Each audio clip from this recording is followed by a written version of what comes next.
Hey, what's up? Yo dude. What can I help you with?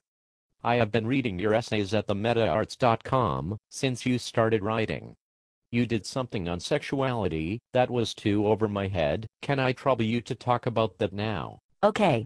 I have a little time.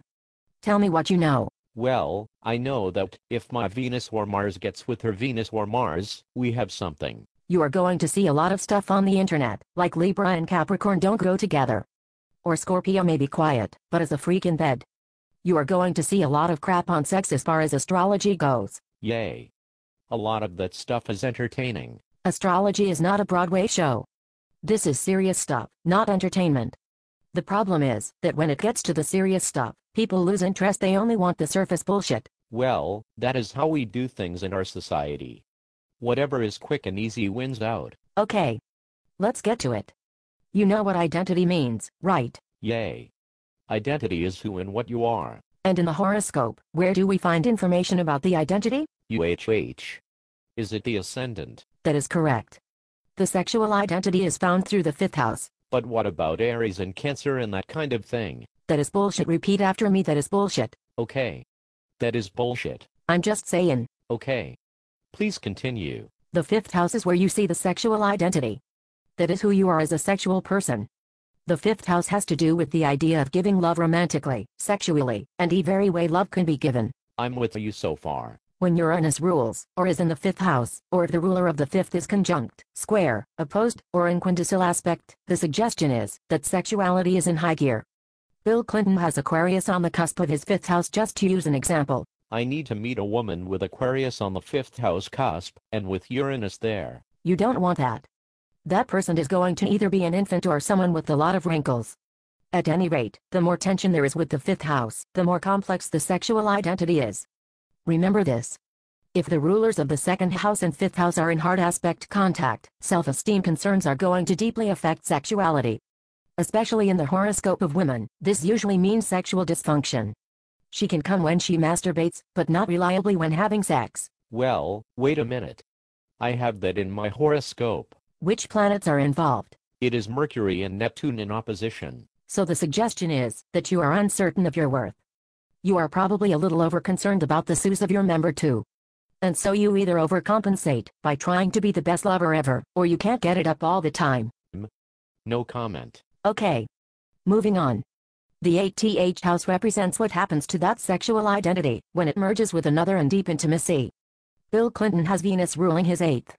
It is in Libra, and is conjunct Jupiter or something like that. He has no problems at all in the bedroom. Huh? What about Tiger Woods? His horoscope shows some deep problems in this area. But moving on, we have the 11th house, which has to do with the love you need to receive, and how lovable you feel to others. Damn. What happened to friends' hopes and wishes? Forget that. Look at the psychological dimension. A stressed 11th house indicates some issues with a person's perception of how lovable they are. The manifestations run the gamut, but believe me, when the 11th house is active, it is almost the same thing as the 5th house. The need for love will place a lot of emphasis on sexuality. Wow. This is really very interesting. Is there anything about the planets you can talk about? You need to take my course, man. Venus retrograde is an interesting position. There is an extra effort needed to gain relational fulfillment. This can go one of two ways. Magic Johnson has Venus retrograde, and he screwed himself, hedonistically speaking. No pun intended. And then you have the reverse possibility, where there is just a shying away from anything sexual or relational. What else? Is there anything else? The same kind of syndrome exists if the ruler of the fifth house is retrograde. What about signs of out-and-out hedonism? Where do I begin? Pluto in hard aspect to Venus could symbolize that, especially if Taurus and Scorpio rule the Visa axis. Sun equals Venus. Pluto is about the most sexual midpoint eras. Oppositions in the Visa axis involving Jupiter or Uranus heighten the libido. Is there someone whose sexual profile comes to mind that you can talk about? Michael Jackson. You have his horoscope?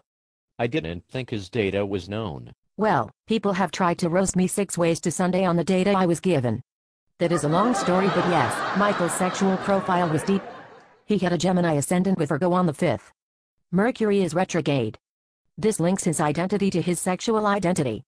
The retrogradation of the 2 houses shows that his person identity and his sexual identities were very delayed in development, dominated by subjective, cerebral factors. And I guess the jury on his sexuality went out when he left for the other side. Yeah.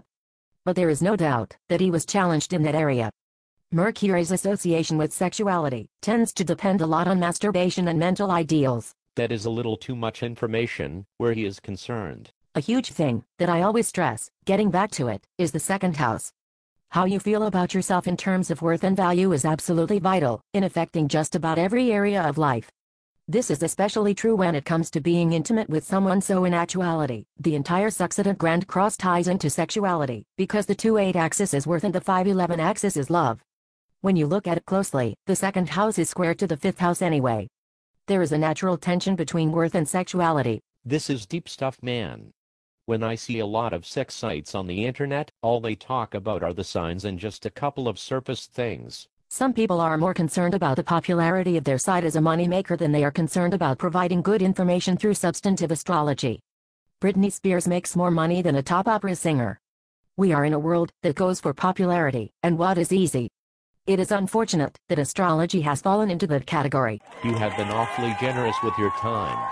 I'm going to go and see if I can find a woman with Uranus in the 5th and Venus square Pluto. But seriously, I will send an email to enroll to study with you. Any parting words? Just remember that the 5th house is the base house of the sexual identity, and that the 8th house tells how comfortable you are being deeply intimate sexually with that identity. I will look forward to hearing from you via email or phone call.